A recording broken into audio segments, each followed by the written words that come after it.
Pois é, os caras estão mais preocupados, mas eu também não quero Culpa do impactar. Bolsonaro. Ó, estamos ao vivo no Facebook também. Agora acho que eu consigo já disparar. O Zé já colocou, transmitindo também diretamente para o Facebook. Deixa eu colocar aqui.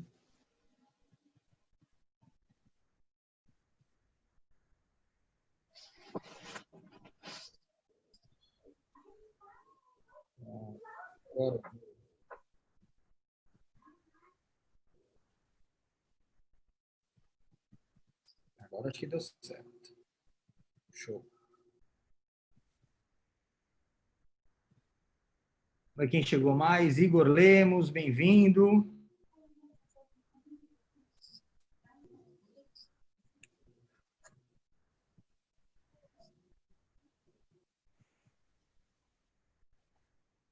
Vamos aí um minutinho para começar.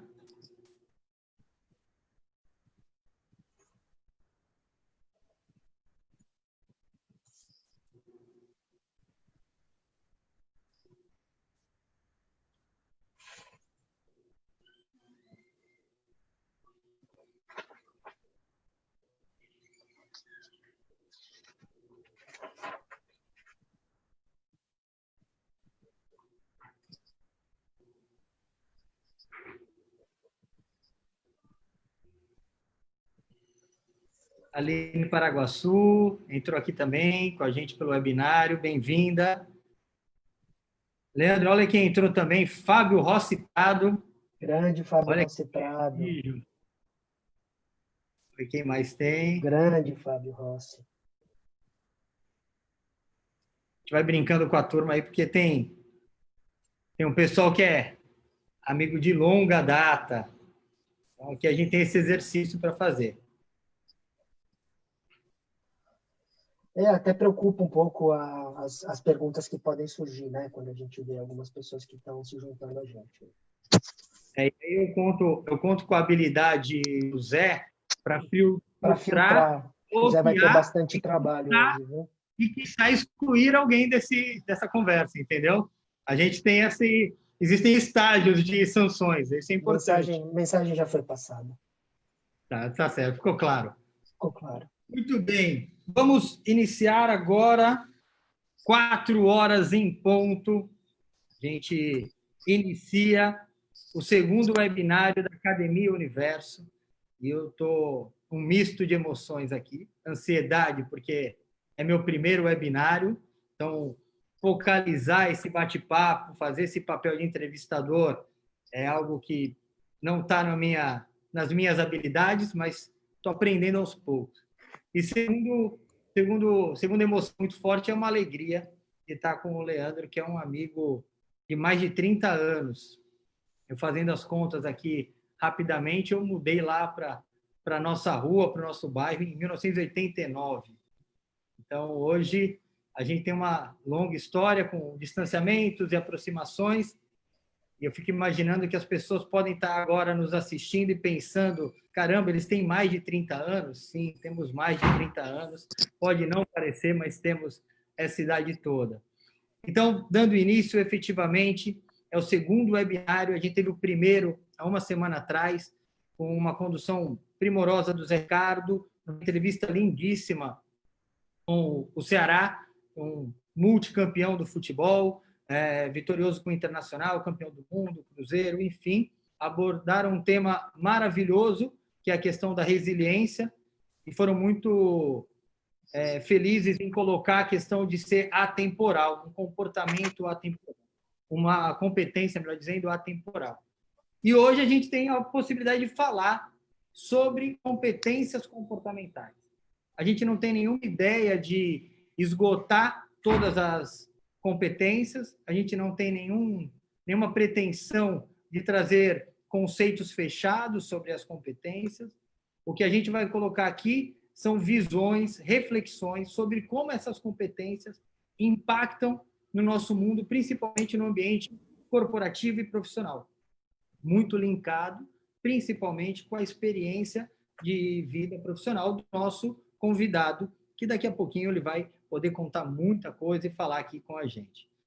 Esse convidado, para mim, como eu já disse, é muito especial, um amigo de longa data, sou fã da família toda, mãe, pai, os irmãos, a família como um todo, tenho um carinho especial, tenho uma admiração profissional também gigantesca, porque fui vendo, mesmo que de longe, a sua ascensão, o seu crescimento profissional e como foi se transformando cada vez mais num executivo de ponta, numa pessoa que traz resultados e, ao mesmo tempo, tem uma visão de resultado com sustentabilidade. E também a gente vai falar um pouquinho disso. Meu grande amigo, Leandro de Almeida Gaspar, obrigado a falar o nome completo para contemplar as duas famílias, não posso deixar nenhuma delas de fora. E falando em família Almeida, para quem acompanha, uma curiosidade, para quem acompanha o universo com o trabalho com a Portuguesa Santista, o Leandro é sobrinho dos maiores meio-campistas que a Portuguesa já teve, que foi o Arizinho, que, para quem é da Baixada, para quem gosta de futebol, sabe o peso que teve. Não sei se esse DNA passou para o Leandro, apesar de ter jogado bola algumas vezes, mas daqui a pouco a gente conversa disso. Então, bate-papo, gente, vai nessa linha. Vamos falar de comportamento, vamos falar de competências, muitas vezes confundir competências com habilidades, não pela questão do conceito, mas como isso vem na nossa vida. Valores também aparecem muitas vezes. Então, reforçando, a ideia não é esgotar o tema, é a gente trazer uma reflexão, principalmente nessa trajetória que o Leandro tem na sua carreira. Meu amigo, obrigado pela presença. É um prazer enorme ter você aqui, é uma honra. Obrigado pela sua disponibilidade. Tem muita gente nos acompanhando aqui e no Facebook. Então, as pessoas que quiserem fazer colocações no Facebook, aproveitando, façam, que o Zé vai fazer. O Zé Ricardo está nessa ponte conosco, e as pessoas que estão aqui no webinário conseguem fazer perguntas e colocações diretamente. Mas quem é Leandro de Almeida Gaspar? Bem-vindo, meu amigo. Obrigado, Lu. Então, antes de mais nada, eu queria agradecer o convite, dizer que eu me sinto muito honrado e lisonjeado com essa oportunidade. A admiração e o respeito é totalmente recíproco por você e pela sua família. Obrigado por mencionar, né, o Arizinho. Eu acho que um pouco da minha história é que eu sou de uma família de boleiros. O Arizinho, sim, da Portuguesa Santista, campeão da Série B com Marília. E também o Haroldinho, meu pai, ponta esquerda, habilidoso, que não seguiu na carreira do futebol por inúmeras razões, né? Por ter perdido o pai com 12 anos e ter que virar o provedor da família tão cedo. Então, essa é a geração antiga da minha família, né? A geração mais atual, assim, os meus pares, vamos dizer dessa forma, são os mais intelectuais, né? Então, é primo que se formou e foi estudar na Sorbonne, na França, é irmão que estudou na Poli. Então, assim, é difícil, né, ser bem-sucedido numa família que tem, por um lado, essa história de esportista e, por outro, esses lados intelectuais. Então, eu tentei as duas coisas. Eu acho que, na verdade, eu fiquei meio que no meio do caminho. Minha vida começou, tive uma breve carreira esportiva, joguei basquete por 8 anos, não era o mais rápido, não era o mais habilidoso, longe de ser o mais alto, né, no meu auge do meu 1,75 m. Vi que aquilo ali não ia me dar futuro. De fato, com 16 anos eu parei, me dediquei aos estudos. Aí, falando brevemente, eu passei numa faculdade pública em Araraquara, na Unesp, onde eu fui estudar economia. Foi um movimento super importante para mim, acho que em termos de amadurecimento e de ter essa liberdade, né, de conseguir construir as coisas por si mesmo. Foi um momento importante para mim. Mudei para São Paulo, terminei minha faculdade e, enfim, ingressei na indústria farmacêutica. Tenho 25 anos de experiência dentro da indústria farmacêutica, vou falar um pouquinho sobre isso mais tarde. E fiz a minha carreira basicamente em duas empresas, né? Trabalhei na Bristol Myers Squibb, uma empresa americana, onde eu entrei como estagiário em 96 e saí em 2007 como gerente de inteligência de mercado. Fui convidado, tive um desafio enorme, fui convidado para ir para a maior empresa farmacêutica do Brasil e dentro das 5 maiores do mundo, chamada Sanofi Aventis, na época, hoje se chama Sanofi só. Um desafio enorme, e fui liderar a equipe de inteligência de mercado, isso em 2007. Em 2010, eu recebi um convite para vir para a Alemanha, para a divisão global de diabetes, e desde então, desde 2011, então já se vão aí quase 10 anos, né? No ano que vem completam 10 anos, que eu vivo aqui na Alemanha, trabalhando para a Sanofi, e passei por diversas funções, diversas divisões de negócio, diversas responsabilidades. Hoje eu me encontro dentro da área do que a gente chama de Consumer Healthcare, da área de medicamentos de consumo, daqueles que não necessitam de prescrição médica, responsável pela área de inteligência de mercado e pela área de inteligência competitiva. Só um pouco, em resumo, assim, bem rapidamente, quem eu sou e aonde eu estou hoje, não é? Então, sou casado, sou pai de 3 filhos maravilhosos e é isso, um pouco da minha vida, rapidamente. Muito bem, muito bem. Fico muito feliz de estar nesse papo. Vou reforçar, é um desafio muito grande, viu? Bater esse papo contigo, porque vem essa mistura do lado pessoal e do lado profissional, mas a gente fez um roteiro muito bem estruturado para que a gente não caia nas armadilhas da emoção, mas a gente também não vai deixar de lado. Você falando do basquete, eu lembrei que acompanhava lá no Saldanha, né? Também tive minha passagem treinando com pouco sucesso, quase nenhum, mas vendo você lá treinando, né? Você, o Thiago e o Anderson, acho que os 3 passaram por esse lado do basquete.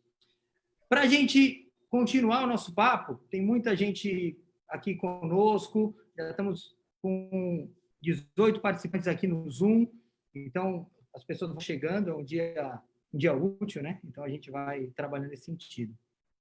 E eu fiquei pensando como é que a gente poderia trazer alguma ilustração para esse bate-papo, Leandro. A partir, qual é o nosso ponto? Onde é que a gente vai startar essa conversa?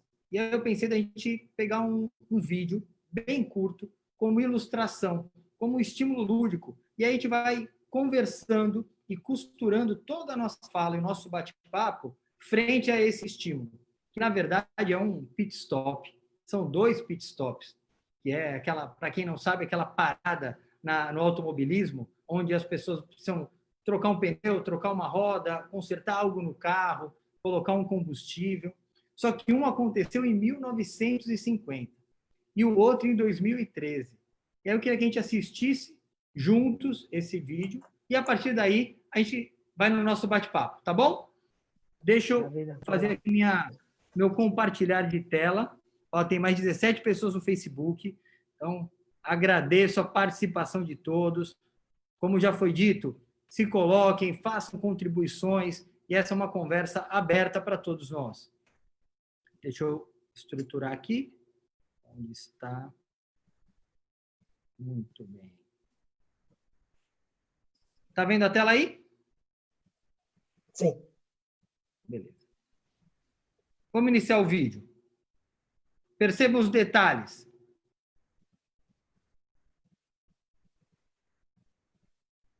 But Holland comes in for a pit stop. Time to refuel and change tires. Lou Moore himself changes the tires. Only 4 crew members, including the driver, are allowed to work on the car.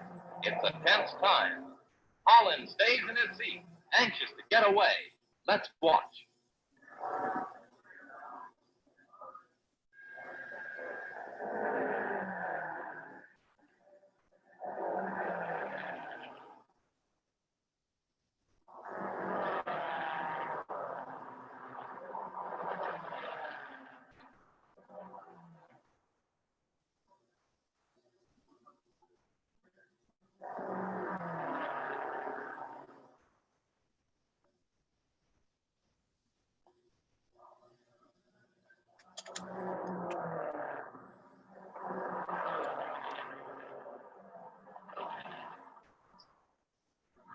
The tires are changed at last. A crewman polishes the windshield as Holland moves away just 67 seconds after he stops. Agora a gente vai para a Austrália, em 2013. Vamos ver se tem diferença.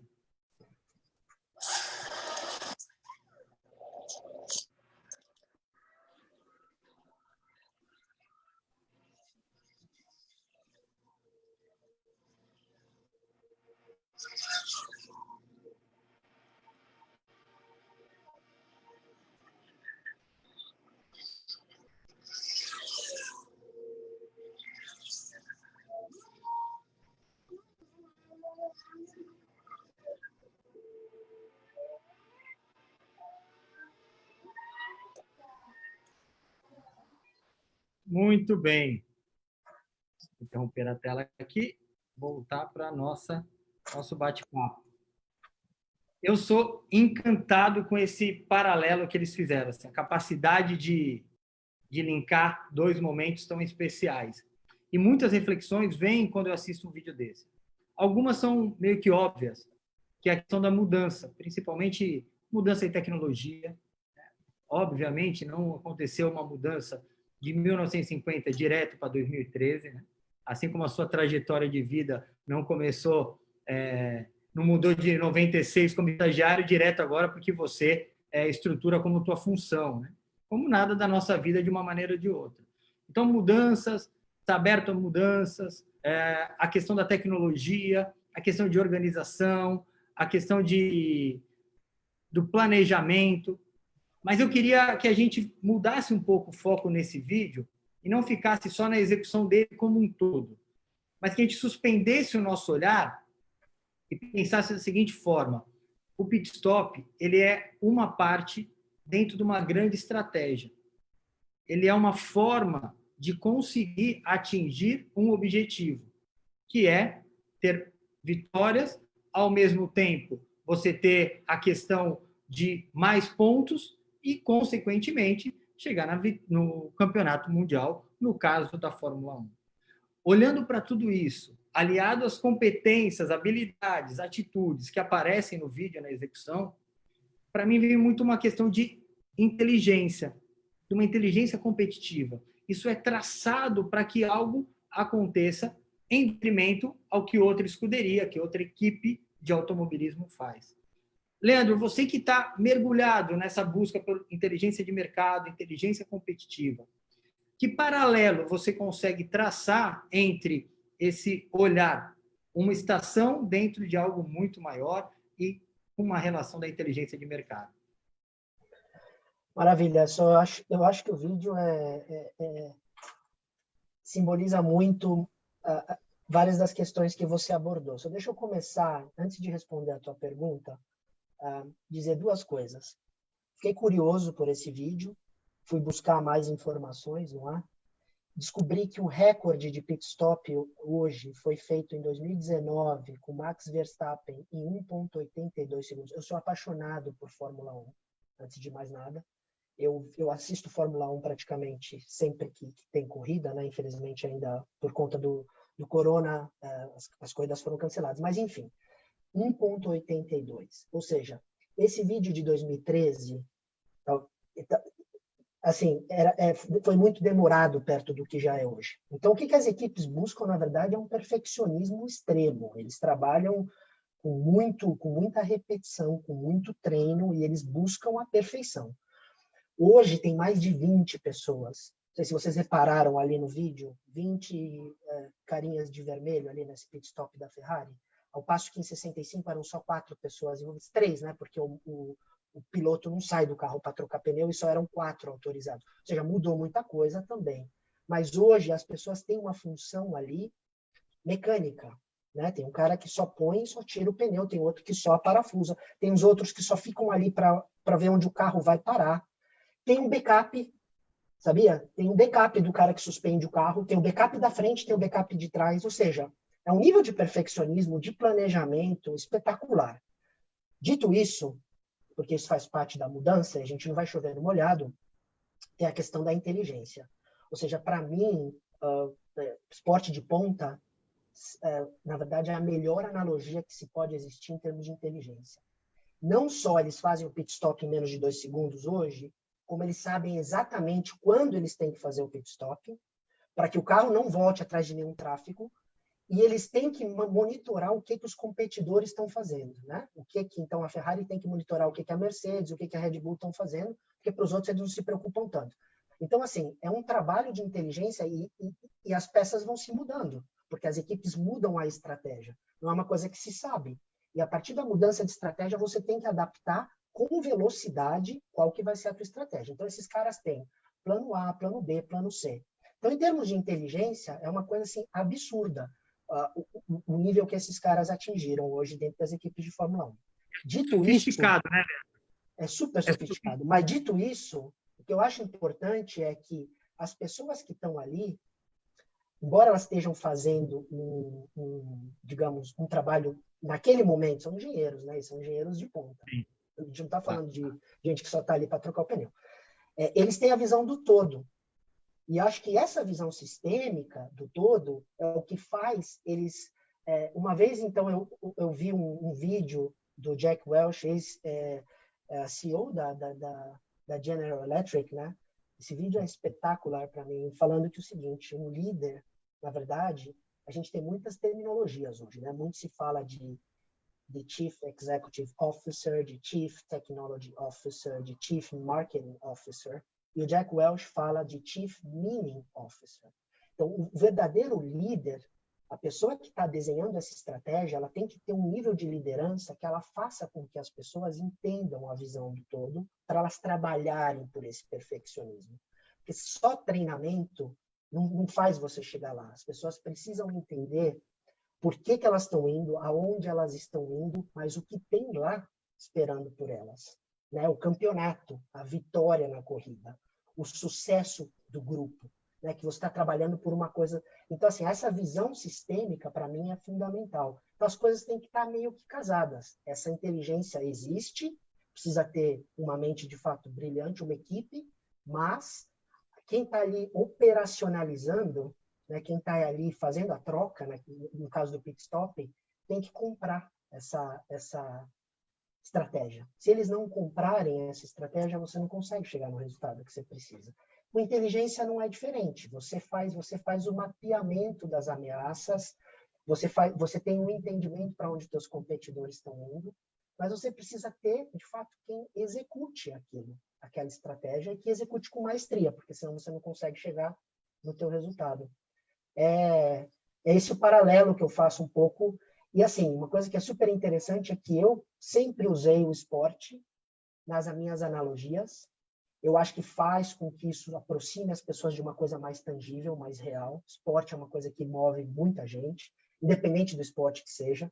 Eu adoro fazer analogia com o esporte, porque eu acho que isso traz mais veracidade, mais realidade, traz isso mais para um patamar mais próximo das pessoas do que ficar só na parte mais teórica, né? Então, eu adorei o vídeo, acho que é espetacular em vários aspectos, né? A gente podia ficar aqui falando muito tempo sobre esse vídeo, porque ele, enfim, você precisa ir um pouco além, mas ele aborda ou ele toca em diversos aspectos. A gente vai voltar no vídeo. A gente vai voltar. Ele é o nosso cenário, nosso pano de fundo para ilustrar e a gente fazer esse link. Eu também tenho uma paixão por esporte enorme, né? Minha formação é em educação física, então sempre adorei, muito próximo. E para mim fica muito forte alguns pontos que têm relação com o esporte e o mundo corporativo. Primeiro, tem emoção. E no mundo corporativo, algumas pessoas caem na armadilha de tentar tirar a emoção de qualquer coisa na vida delas. Né? Serem mais racional, como se fosse possível eu dominar, tirar a emoção da minha vida. A emoção faz parte. Agora, o que eu vou fazer frente à emoção é o que a gente vai trabalhar. Tem competência técnica, que é fundamental. Não dá para abrir mão disso. Tem investimento, tem tecnologia, tem reinventar, tem abertura de mente para o crescimento. Né? Eu fico imaginando o cara em 1950 ou pouco tempo depois, quando apareceu a primeira pistola de ar, né? Para poder tirar o parafuso da roda, a porca da roda, o cara fala assim, deixa como tá, vamos manter a marretada na roda, que deu certo até agora. Por que a gente vai mudar tudo isso? Então, a gente vai nesse paralelo dessa conversa. Eu vou rapidamente aqui, Leandro, ler um pouquinho do que as pessoas colocaram. Lá do Facebook, a Elaine Malaguete diz o seguinte, hoje em dia dá uma agonia na gente ficar vendo essa demora do primeiro pit stop. Está tão acostumado com a velocidade que beira assim, um absurdo e a gente fica até agoniado. E eu também penso que talvez em 1950 aquele tenha sido o melhor pit stop da história até o momento. Então, como também essas mudanças a gente vai carregando e trazendo questões de emocionalidades para a nossa vida. O Adriano traz que é muito legal essa ideia de visão sistêmica e que não é um aspecto somente da liderança, né? Porque precisa ter um entendimento do todo para poder alcançar. O Zé colocou o link do vídeo do Jack Welch, que você citou, Obrigado. e que é muito bacana. Tem outros maravilhosos dele. Marcelo Elias entrou e já está pedindo, não esqueçam de mim, eu cheguei. Veja que a emocionalidade também passa pelo nosso público e a gente vai trocando essa ideia. No bate-papo temos 50 pessoas já lá no Facebook. Aqui a gente está com um crescimento muito bacana, então sejam todos muito bem-vindos nessa estrutura que a gente criou aqui para essa conversa tão especial.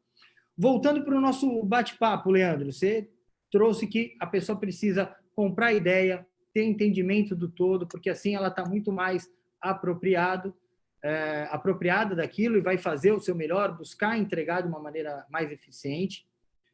E aí eu fiquei pensando no seguinte, mas tem uma complexidade que muitas vezes extrapola as nossas competências naquele momento.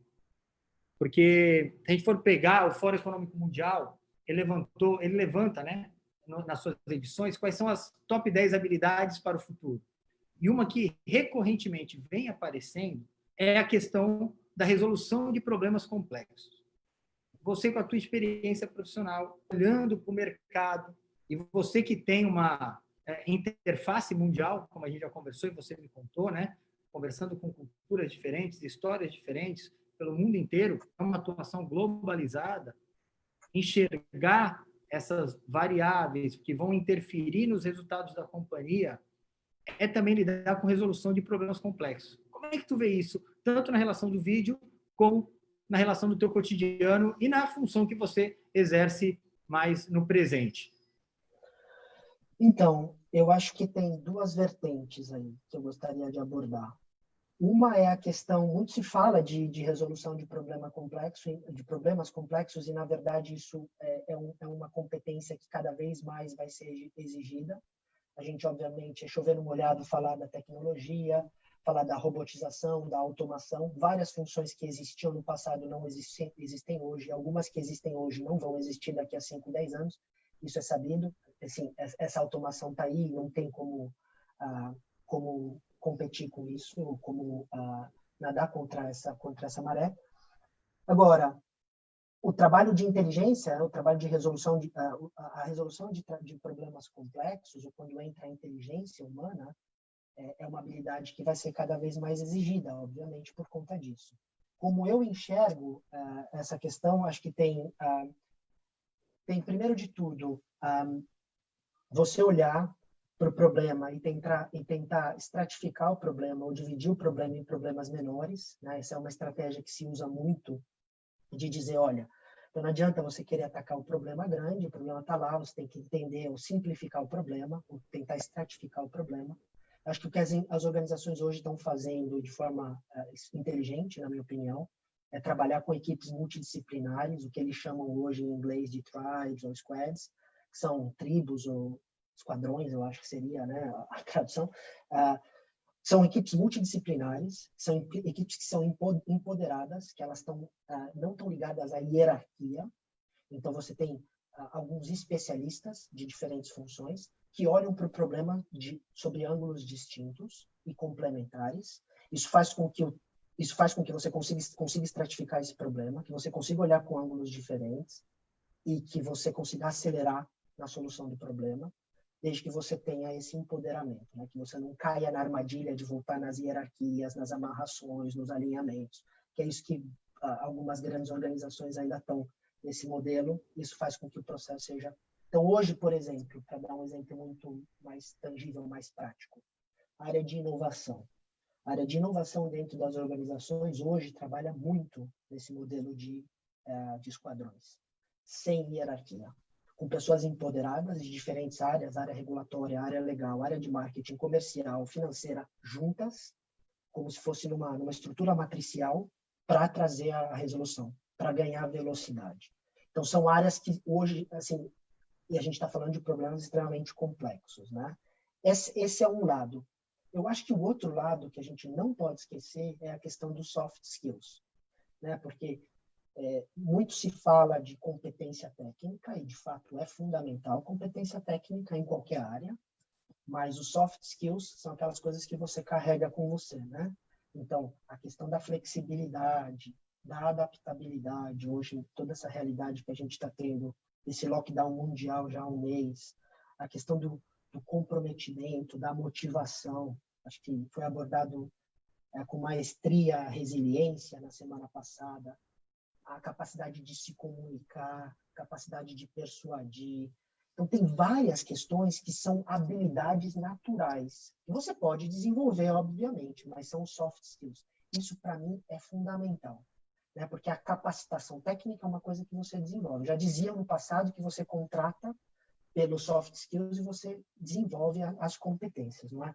Então, acho que é a combinação das duas coisas. Você precisa ter mecanismos mais ágeis, estratificar o problema, entender o que você está querendo. Obviamente, aí entram diversas outras questões, né? Pensamento crítico, capacidade analítica, você precisa saber fazer as perguntas certas, capacidade de saber ouvir, cada vez menos existente hoje, principalmente dentro dos líderes. Então, já sei o que eu quero, já tenho a minha experiência, não adianta. É esse o caminho que eu vou guiar. E você não está ouvindo, né, as pessoas. E quem não se sente ouvido, é difícil de estar engajado, né? A pessoa se engaja quando ela se sente parte de alguma coisa. Quando você está ali praticamente para só cumprir as ordens de alguém, você não está totalmente engajado. Então, tem diversas questões aí que eu estou mencionando dentro do campo dos soft skills, mas também dentro da forma como as organizações estão hoje se estruturando para atacar esses problemas complexos. Não existe mais o grande herói. Essa é a mensagem. No passado existiu o grande herói. Joga que eu vou matar no peito e eu vou resolver. Hoje não existe dentro das organizações, cada vez mais se entende que é um grupo de pessoas. Então, não importa, né? Acho que o título, se a pessoa trabalha em inteligência, a pessoa é diretor disso, isso é o que importa de menos. Eu acho que o fato de você trabalhar, a habilidade, obviamente, de trabalhar em equipe, de construir uma coisa junto, é o que as empresas estão buscando hoje, né? Eu acho que os soft skills, na verdade, nunca foram tão valorizados como eles são hoje, porque as pessoas percebem que, ok, você tem a tua competência técnica, mas se você não tiver essa habilidade, se fala inteligência emocional, acho que tem outros tópicos aí que a gente pode abordar durante o nosso bate-papo, mas é a forma como eu enxergo, né, com duas vertentes aí, como eu comentei. Achei muito legal que você finaliza falando das soft skills, que passa pela humanização, né? Passa pelo ser, passa pela pessoa. Você explica as estratégias que muitas organizações colocam para resoluções de problemas complexos e, ao mesmo tempo, você fala, olha, se a pessoa não estiver ali engajada para isso, preparada, se desenvolvendo, e aí você traz um ponto que é fundamental, que é a visão do super-herói. E eu gostaria de convidar todos que estão nos assistindo, assim, de não cair na armadilha de quando a gente fala de competências, quando a gente fala de desenvolvimento humano, a gente está falando de estruturar uma pessoa perfeita. Porque isso pode afastar a pessoa dessa busca por uma evolução, porque não somos perfeitos. Acho que é fundamental reconhecer a nossa vulnerabilidade, porque isso facilita a minha relação com a inteligência emocional, que foi um ponto que você colocou, e facilita o meu crescimento. E a gente vê muito a mídia, de uma maneira ou de outra, né? Revistas e alguns livros do mundo da administração, forçando cada vez mais essa perfeição. E aí eu começo a ter um monte de outros desafios que não me ajudam a trazer a entrega que eu deveria trazer para o mundo corporativo, que eu deveria trazer para mim mesmo. Então, entender que eu não vou dar conta de tudo sozinho, porque se o problema ele é complexo, ele precisa de uma ação multidisciplinar, porque eu não tenho competência de enxergar tudo ao mesmo tempo, eu vou ter que ser vulnerável e dizer o que tem aí que você pode me ajudar nesse processo, qual é a tua visão por esse caminho, e aí sim trazer esse olhar mais complementar das coisas. E com flexibilidade, você tocou num ponto que também é muito colocado, que é flexibilidade cognitiva.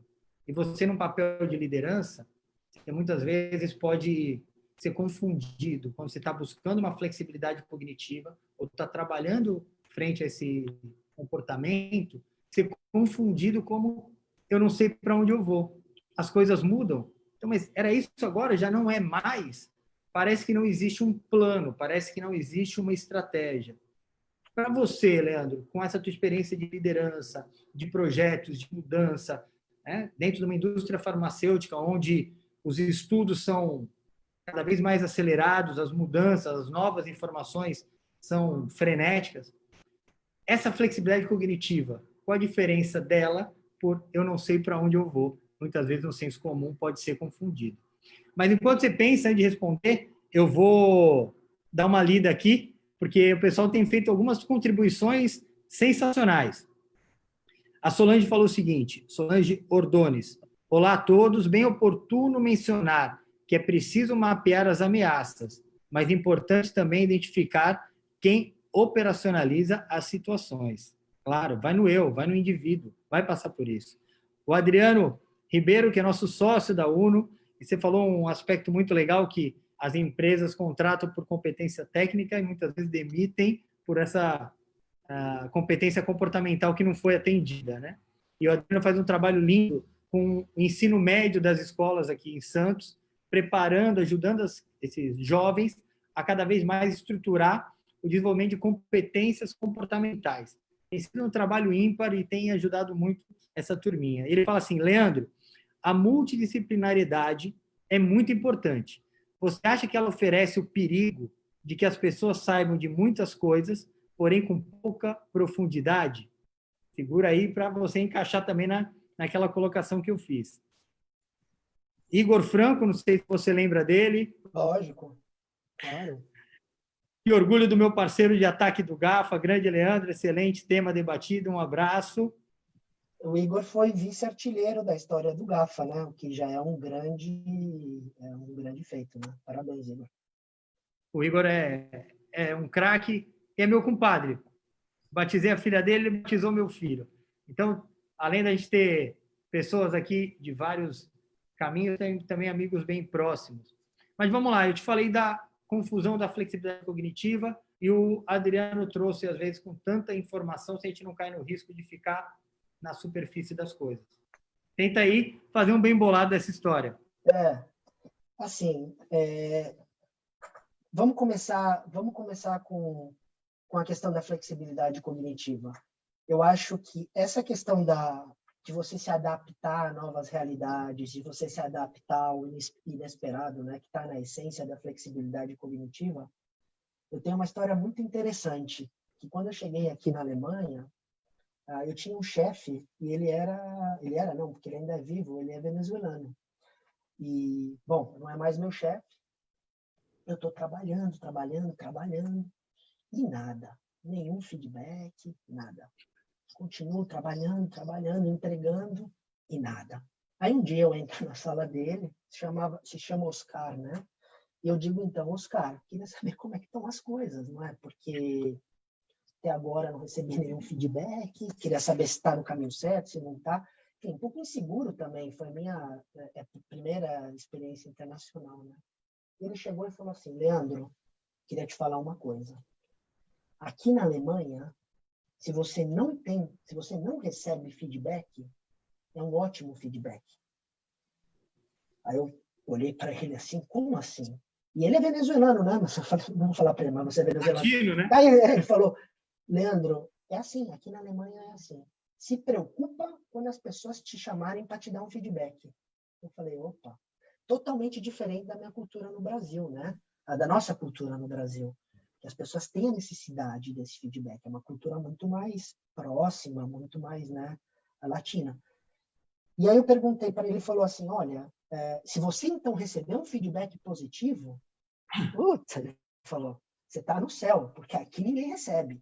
Aí eu perguntei, desenvolvi um pouco o relacionamento com ele, eu perguntei, mas você é venezuelano, né? Você é latino, tem essa cultura do feedback, e ele, então, totalmente se adaptou a essa cultura. E é verdade, aqui, o silêncio é o melhor feedback que você pode ter. Como que você se adapta? Como que você flexibiliza? Sendo que você já tem toda essa tua experiência profissional de dar e receber feedback. Eu tive um diretor de RH que falava feedback é um ato de amor. E eu falava, então os caras aqui na Alemanha não amam, né? Os caras aqui na Alemanha... E eu pensava, mas é verdade, cara, 10 anos aqui, é difícil para eles darem feedback. E eles dão, é super direto e duro. E para a gente, às vezes, você leva um pouco do lado pessoal, né? E no começo eu era me sentia meio que... E depois está tudo bem. Depois você pode sair para tomar uma cerveja e está tudo certo. Eles não misturam. É super profissional e direto ao ponto. Os caras aqui, eles não gostam de rodeio. Você tem que ser direto e reto. Porque é questão de você entregar a tua mensagem em 30 segundos e acabou. Então, isso é uma questão de aprendizado. Óbvio que, na medida que você é exposto a certas situações, tem duas formas como reagir, né? Você tem como se adaptar ou como ficar brigando ou não, digamos assim, resistindo àquilo. Eu preferia optar pela primeira. Óbvio que é difícil você totalmente se adaptar, você encontra um meio do caminho ali. Mas eu acho que a capacidade, a flexibilidade cognitiva é absolutamente essencial. Em qualquer campo, não é? Quando você vive de solteiro, você passa a ser casado, quando você muda. Tudo é uma questão de adaptação e de flexibilização cognitiva. Só um ponto. A outra questão que foi trazida pelo Adriano, não é, Luiz? Isso, pelo Adriano, da multidisciplinaridade. Tal. Primeiro de tudo, parabéns pelo trabalho. Mesmo eu não conhecendo o trabalho, eu ia abordar na minha resposta, acabei esquecendo, que eu acho que tudo começa na questão da educação das crianças. Né? Porque você vê algumas culturas que eles, na verdade, estão criando uma geração super competitiva, uma geração que não prioriza esses soft skills, não prioriza o networking, não prioriza a amizade.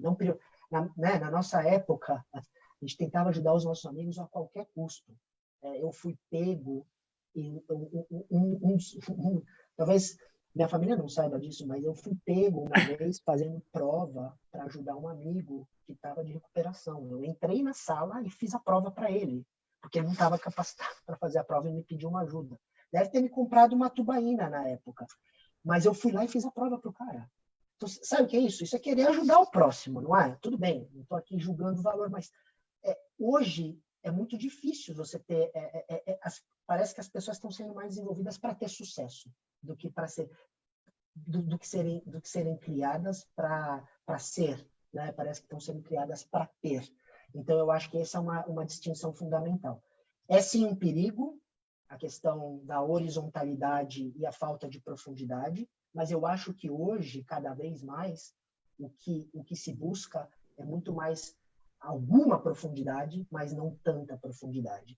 Hoje se busca alguém que consiga navegar em diversos temas ou em diversas áreas do que propriamente o especialista.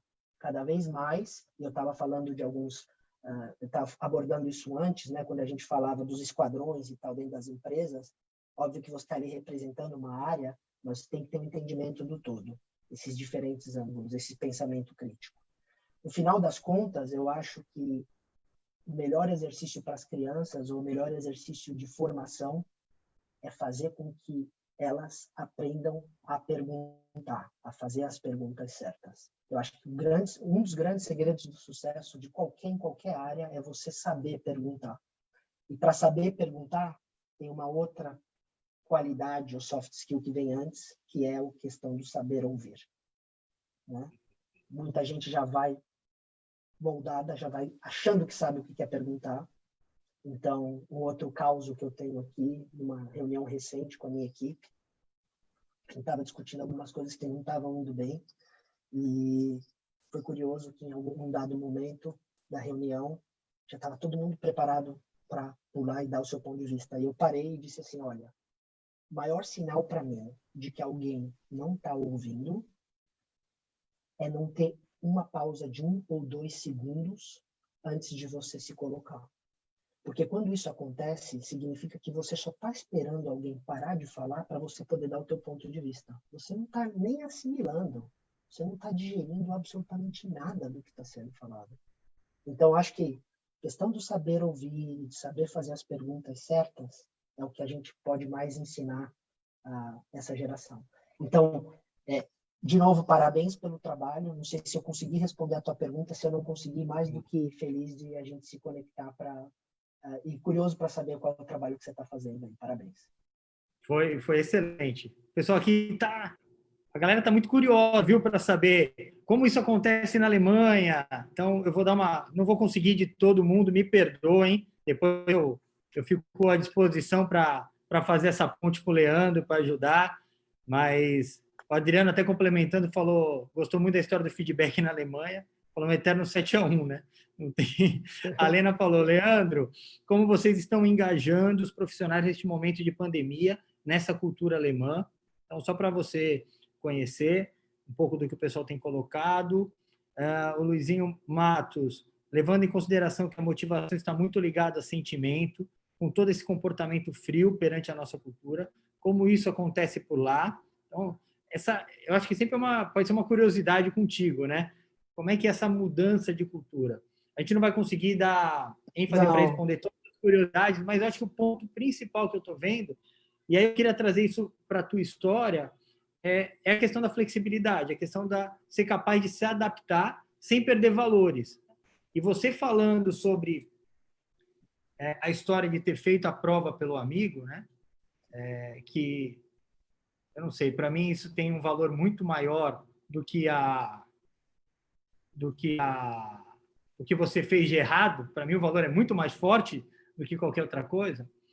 E você é um cara de sucesso, com resultado no mundo corporativo, de alta competição, e você está falando para a gente, me corrija se eu estiver errado, que se a gente não olha para o humano, se a gente não se conecta, se a gente não busca desenvolvimento pessoal de competências, tudo isso tem prazo de validade. Toda estratégia ela tem um prazo de validade. Eu volto lá com o Fred Kaufman, a gente bater um papo sobre isso. Para a gente ter alta performance, a gente vai ter que olhar para si mesmo, a gente vai ter que olhar para o time, a gente vai ter que olhar para o resultado. E essa relação, né, do como a gente faz, por que a gente faz, está muito ligado a resultados que sejam perenes.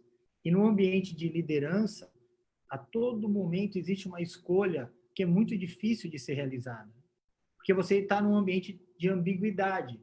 A gente já falou também em outros encontros aqui na Universo sobre o cenário VUCA, né? O que é volátil, o que é incerto, o que é complexo, o que é ambíguo. Então, essa flexibilidade cognitiva precisa estar alinhado a esse ambiente de ambiguidade, que está ligado aos valores. Para toda escolha que eu faço, tem um outro valor que me diz que você não está indo para o caminho correto. Eu tenho estudado um pouco do Michael Sandel, que é um professor de Harvard que escreveu aquele livro Justiça, e ele tem várias aulas no YouTube gratuitas. E ele traz muito essa questão de qual é a conduta ética que eu vou trazer para quando eu estou num dilema ético. Para que linha eu sigo? Da consequência, depois que a consequência aconteceu, eu vou ver se a minha atitude foi correta ou não. Enfim, tem um ambiente muito bacana. E o que você está me trazendo olha para o humano, se conecta com eles, se desenvolve, volta lá na educação, traz os teus valores. Né? Uma gestão por valores, acho que é um pouco do que eu li. O Ítalo Navarro, que é o nosso amigo lá da Nestlé, tem um trabalho com treinamento e desenvolvimento também incrível. Concordo com o Leandro, se tem falado muito do profissional T, aquele que detém uma âncora de carreira, mas capaz de entender na totalidade a complexidade do negócio no qual ele está inserido. Obrigado ao time da Universo por promover este encontro produtivo.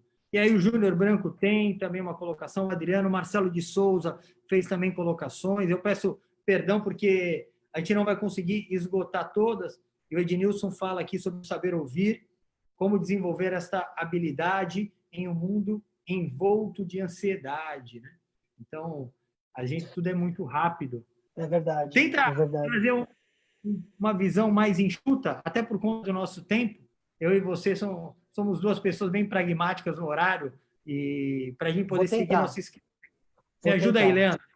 Vou tentar, mas são vários pontos, são vários pontos para vou te ajudar. Eu tentei, manda ver. Deixa eu te ajudar.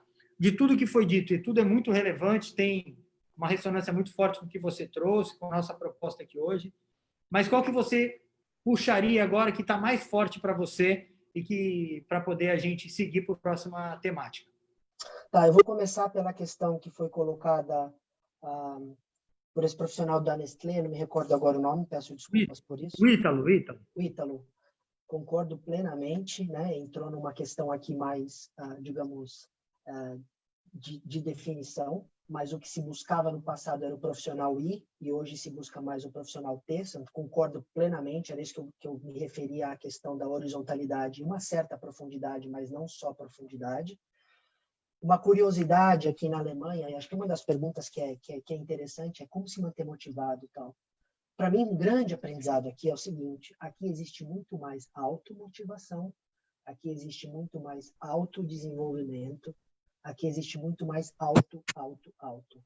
E não é uma realidade só na Alemanha, é uma realidade em diversos, aqui, de uma maneira geral, aqui na Europa e em outros países também. Eu acho que a gente, no Brasil, a gente é um pouco mal acostumado, que a gente espera sempre alguma coisa através do nosso empregador, a gente espera sempre alguma coisa através do outro, etc. Hoje existem conteúdos, e você colocava isso, disponíveis, né? Quantos de nós aproveitaram as 4 semanas, 5 semanas de lockdown para usar um pouco, para alocar um pouco do tempo para o nosso desenvolvimento? Aqui é muito forte a questão do autodesenvolvimento. Eu cheguei aqui, para mim foi um baque. Tinha tudo do RH. Eu recebia isso, tinha treinamento, tinha coach, tinha tudo. Quando eu cheguei aqui, absolutamente nada. Aí você olha para os teus pares, eles falam 4, 5 línguas. Você vai entrevistar estagiário ou trainee, super qualificado, com MBA e tal. É completamente diferente. Então, o que você aprende é que aqui as pessoas não são motivadas pelo que é dado para elas. Elas buscam essa automotivação. Elas buscam esse autodesenvolvimento. Elas têm um olhar muito mais para si do que para a empresa. Entende? Então, assim, não existe essa conexão, essa coisa visceral que a gente tem no Brasil, né? E o trabalho para elas é mais uma coisa. O trabalho para elas é mais uma coisa na vida delas, mas não é o principal, né? É uma parte da vida delas. E a gente tem essa coisa, né, de que o trabalho é uma grande parte do que a gente é. Aqui a gente vê menos isso.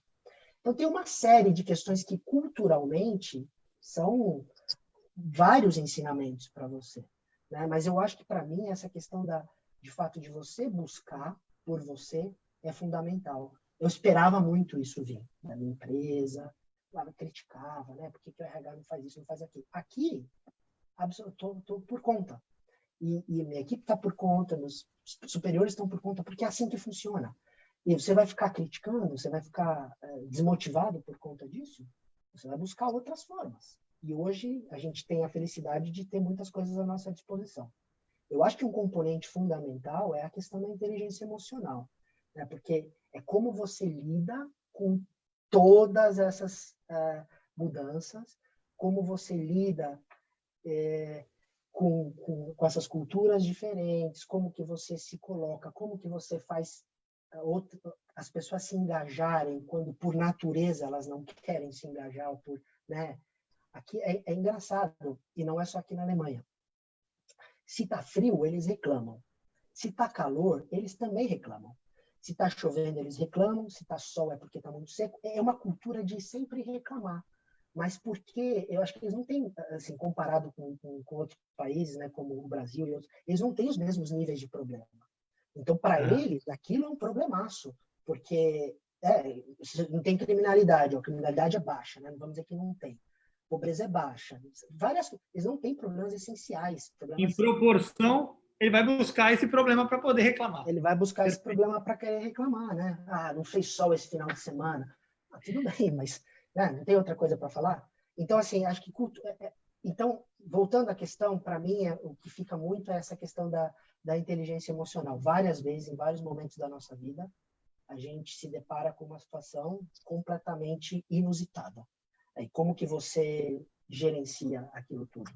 Como que você assimila aquilo tudo e tenta tirar o melhor daquilo, ou tenta não ser tão impactado pelaquilo, né? Então, para mim, olhando aqui hoje, com a realidade que eu tinha 10 anos atrás, eu percebo que essa é uma questão cada vez mais relevante dentro do mundo corporativo, né? Como você se manter motivado, né? Uma das questões, e tem uma questão que foi colocada, a automotivação no ambiente de ansiedade, né? Como você lidar com tudo isso? Cada vez mais.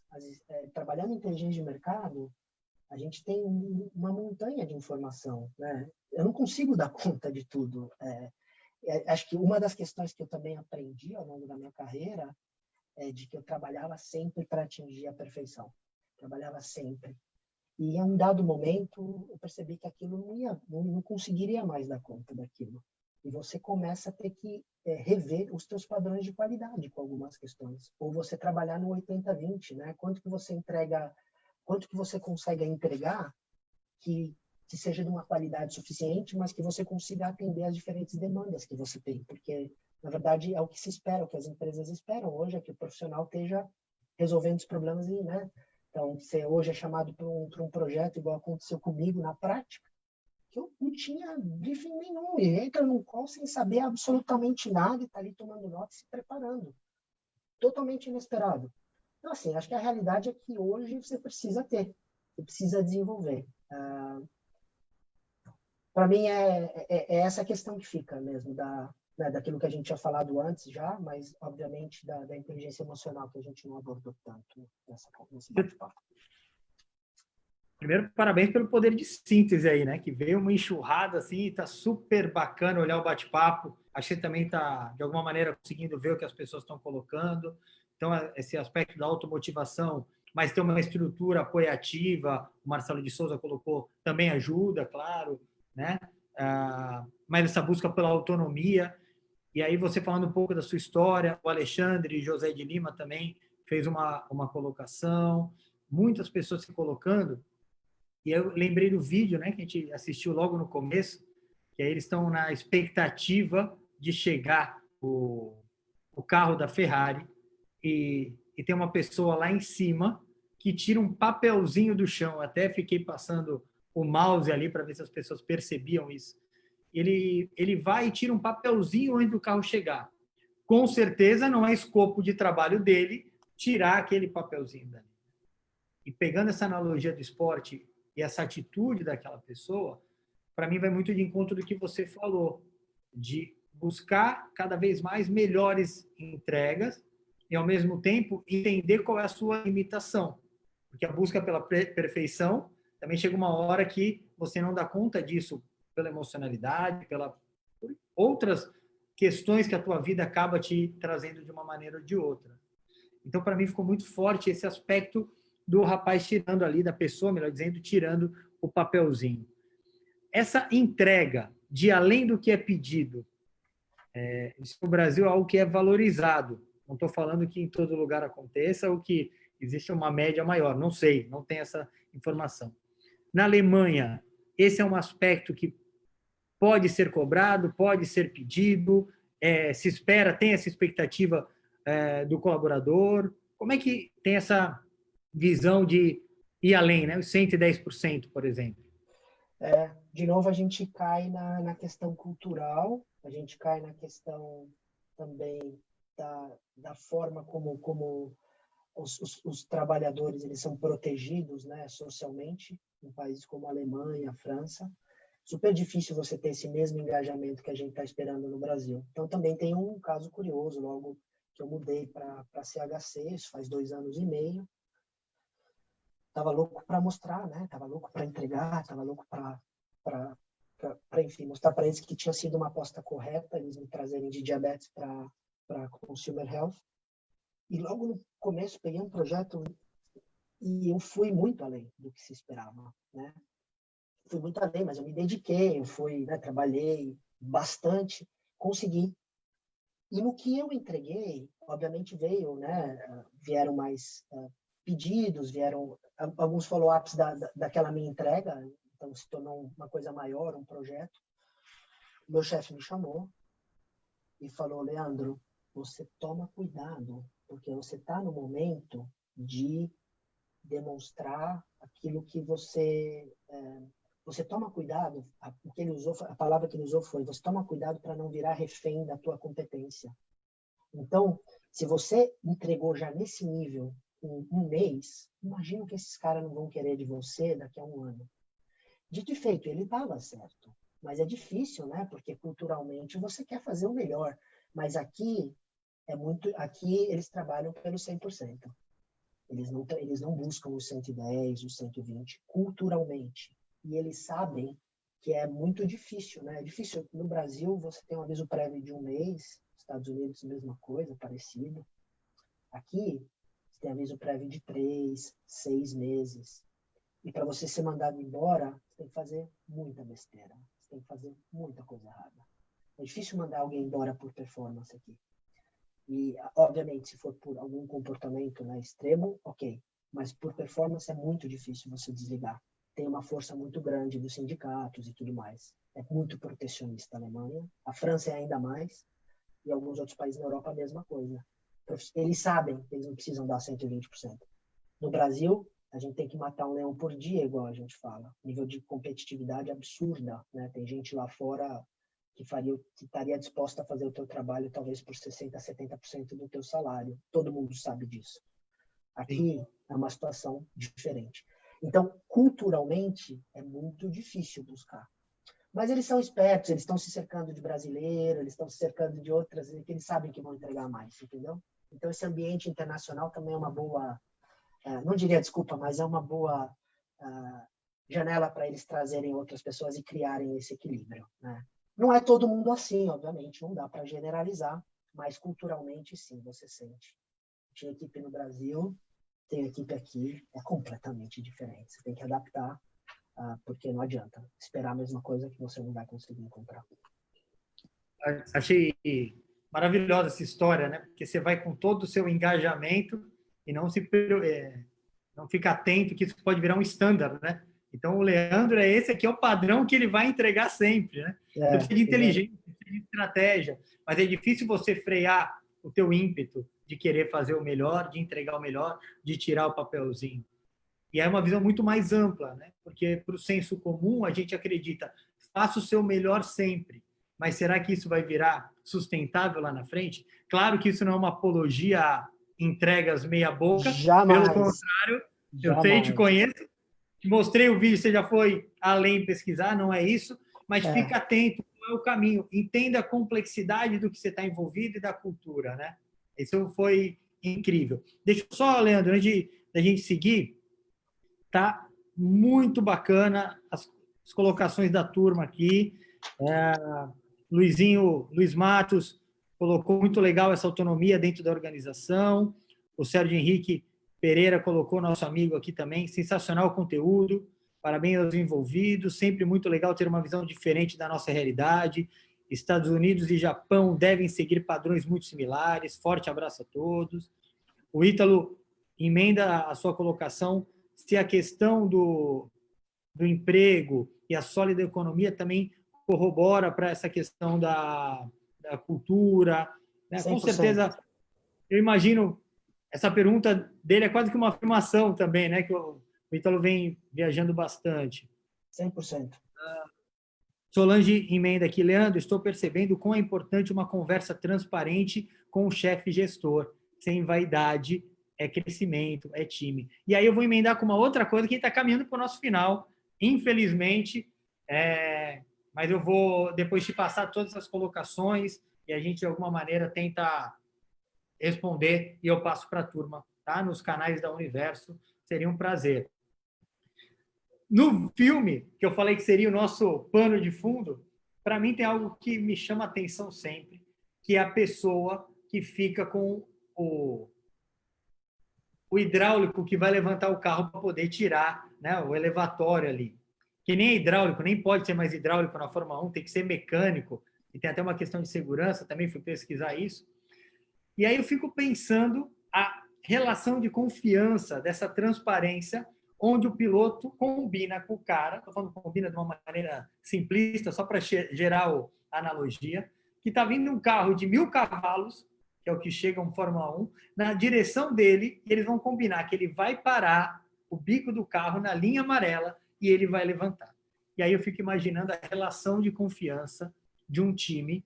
A gente não está falando de atropelar, mas muitas vezes atropela um projeto, muitas vezes atropela uma relação, que muitas vezes causam danos muito maiores do que a gente possa mensurar, né? Porque isso vai se perpetuando em relações interpessoais, em cultura de time, enfim, tudo isso. Relação de confiança. Você que é um cara que eu conheço de muita relação próxima, de amizade, que valoriza isso. Como você vê, para a gente fechar essa parte de conteúdo e caminhar para a nossa despedida, relação de confiança, chefe, gestor, pares, todos os níveis, como é que isso acontece para ti? Assim, antes de responder essa pergunta, só voltando no que você tinha falado, nenhuma apologia a entregas medíocres, nenhuma apologia a não dar 120%, 150%, é só uma curiosidade da realidade que a gente tem aqui na Alemanha. Agora, respondendo a tua pergunta, antes de mais nada, plano de contingência sempre, né? Fórmula 1, que nem eu falava logo no começo, se o piloto não conseguir parar, o cara que levanta o carro, obviamente tem que ser rápido, tem que ser meio ninja para sair da frente do carro, mas tem um cara atrás dele para exatamente fazer a mesma função. Fazendo uma analogia com o mundo dos negócios, né? Plano de contingência é fundamental. Nem sempre as coisas acontecem da forma como a gente planeja, a gente tem que ter sempre um plano de contingência e todo mundo tem que estar sempre muito ciente de qual que é o plano de contingência, qual que é o nosso plano B. A gente volta na questão das capacidades, acho que a gente não abordou muito a questão da comunicação, né? Tem um TED Talk falando sobre comunicação que eu adoro, acho que o Zé pode depois postar, é do Julian Treasure, que fala sobre as capacidades de comunicação, ele fala de honestidade, autenticidade, integridade e amor. Depois dá uma olhada lá, Zé, e posta para o pessoal, é fantástico esse TED Talk com Julian Treasure. Capacidade de comunicação é fundamental em qualquer função, né? Seja subordinado, seja líder. E outra questão que eu acho fundamental é a humildade, né? Então, quando a gente fala de humildade, a gente volta àquela velha coisa que você está falando e alguém vira para você e fala assim, você sabe com quem você está falando? E aí eu faço uma outra referência, que para mim é o maior filósofo do Brasil, o Mário Sérgio Cortella. Tem um vídeo dele que ele fala, né? Que ele fala, acho que é uma entrevista que ele está dando na Jovem Pan, salvo engano, que ele fala, você tem um minutinho? Eu vou te explicar quem você é. E ele mostra o quão insignificante nós somos dentro do ambiente onde a gente está, né? Dentro do universo, dentro da galáxia. Ele é um filósofo, então, obviamente, ele filosofa nessa questão, mas eu acho sensacional para mostrar o quanto a gente, às vezes, se engana, né? Que a gente é isso, que a gente é aquilo, quando, na verdade, nós não somos nada e a gente tem que manter sempre essa humildade. Eu acho que quando você tem algumas características, né? De ser uma pessoa humilde, de buscar sempre envolver as pessoas, de fazer com que as pessoas sejam ouvidas, de você ter essa capacidade de comunicação, poder de articulação das suas ideias, as pessoas estão muito mais próximas. Você consegue criar muito mais proximidade com os teus liderados, com os teus líderes. E, obviamente, capacidade de comunicação, ela tem que ser adaptada aos diferentes stakeholders, né, aos diferentes níveis dentro da corporação, mas eu acho fundamental. Então, eu acho que muitas vezes a gente cria uma complexidade muito grande em coisas que são relativamente simples. Se você focar, né, em alguns itens simples, você vai ver que o resultado é simples. Então, não existe muito, não é uma receita de bolo, né? Acho que a gente tem que também respeitar um pouco da nossa essência, do nosso DNA, né? Mas essa questão da generosidade também, que é abordada nesse vídeo que eu passei, ó, que o Zé Ricardo já postou do Jack Welch, ele fala que o verdadeiro líder é aquele que tem o gene, os melhores líderes são aqueles que têm o gene da generosidade, né? Você fica feliz em ver alguém ser promovido, você fica feliz em ver alguém ganhar um bônus grande, você não sente inveja, você sente bem, né? Isso ou você tem ou você não tem, é diferente, é difícil, né? Eu não tive o gene de ser bom jogador de futebol igual meu pai e meu tio, não dava, né? Então, eu fui buscar outro caminho.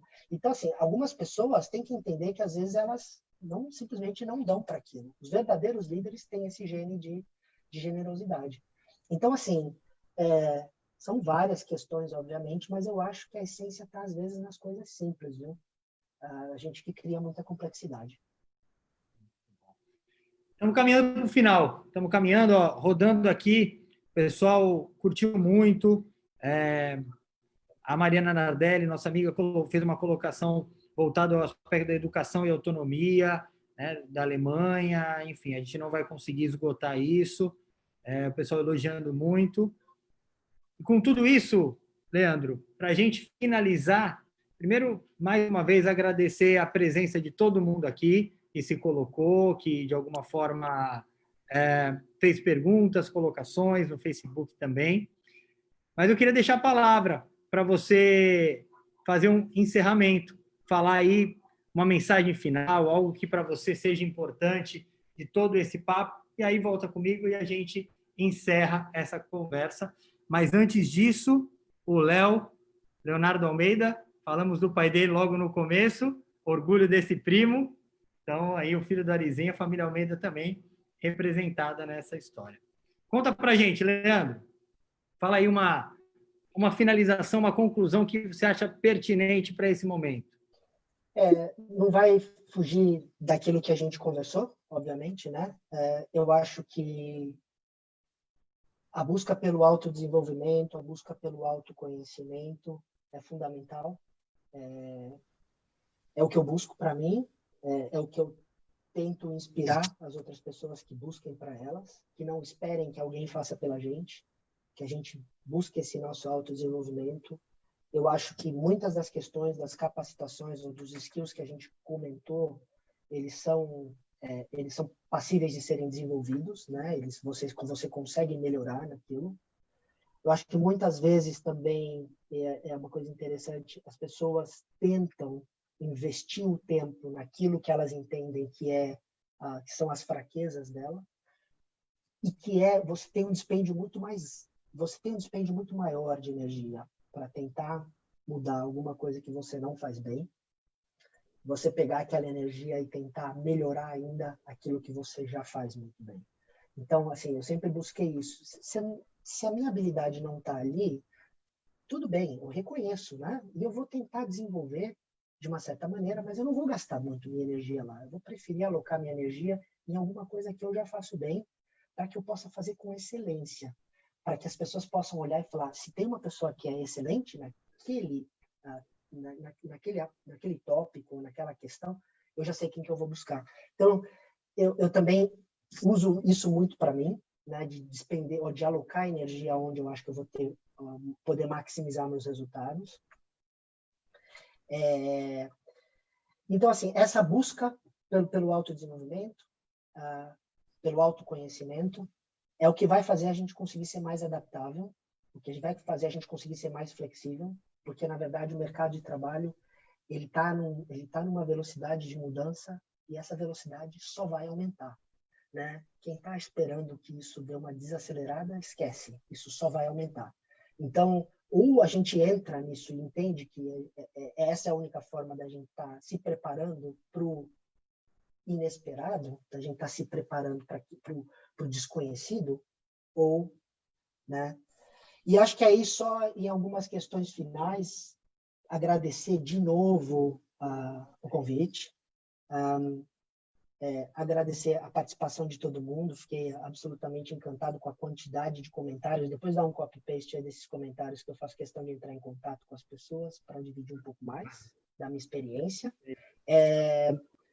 Agradecer a participação da minha família, em especial, né, da família Almeida, da família Gaspar, e só deixar um pensamento final, né, que na verdade eu acho que o erro foi ter colocado o nome do vírus de corona, porque se tivessem colocado de Palmeiras, ele não teria ganhado essa amplitude mundial. Obrigado. Eu estava esperando. Senhoras e senhores, esse é Leandro. Eu sabia que uma hora ia vir. Meu querido, muito, muito, muito obrigado. Olha, eu preciso só agradecer primeiro a paciência, porque conduzir esse bate-papo aqui, ouvir, o interesse que eu tenho em ouvir, olhar para o que está sendo colocado e ainda assim toda aquela relação que eu falei no começo de amizade, é complexo, viu? É bem complexo, como a gente disse. E aí o Zé puxou aqui, ó, muito legal, de um cara que talvez você conheça, que escreveu lá do Facebook, um tal de Thiago Gaspar. Falou assim, ele elogiou, falando... Cortou teu áudio. Solta teu áudio aí. Espera lá, Fala. desculpa te interromper, esqueci de agradecer que eu tenho, na verdade, um super empresário que fez todo esse... A gente, na semana passada, ouviu o Ceará falar de futebol, de empresário, isso e aquilo. Eu tenho um super empresário, o Thiago Gaspar, que fez essa ponte, essa conexão para eu ficar famoso hoje. Obrigado, Thiago. E veja bem, se existisse coincidência na vida, essa seria uma, porque o empresário do Ceará é Thiago também. Então, tá tudo aí alinhado.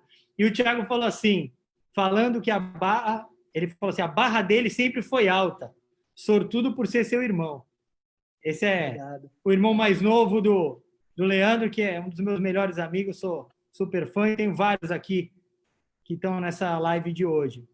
E aí o Zé emendou, também vou fazer uma propaganda, ele fala assim, o Zé, eu emendo e digo que sou sortudo pelo mano que tenho. E aí eu quero agradecer a todo mundo que participou da live, pela paciência, por tudo que está aqui. E a minha contribuição final é pensar que esse momento de quarentena é para a gente rever os nossos pit stops.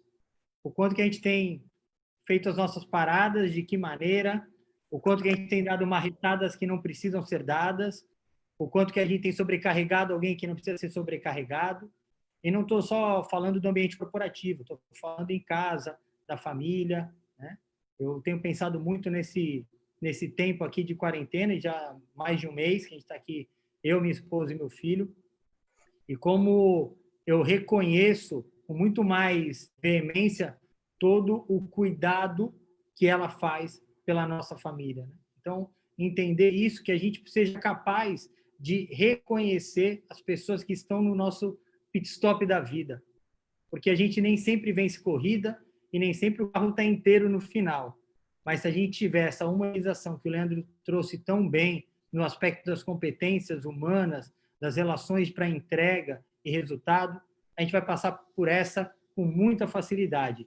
E digo mais, talvez a nossa geração seja aquela que vai ensinar como é que lida com o problema de verdade. Meu irmão, um beijo no seu coração, obrigado, espero que todos tenham gostado, para mim foi uma honra, um prazer, e daqui a pouco a gente faz um outro Zoom, mas aí não tem câmera, só a gente para poder contar as resenhas, falar besteira, porque isso faz parte. E fica a dica para vocês, aquele amigo que você não vê faz tempo, vai lá, chama ele na internet, que o resultado é um presente maravilhoso. Obrigado a todo mundo, Leandrão. Valeu. Obrigado. Obrigado pelo suporte aí, por toda a preparação. Um beijo. Eu que agradeço. Um beijo. Tchau, tchau. Valeu, querido. Tchau.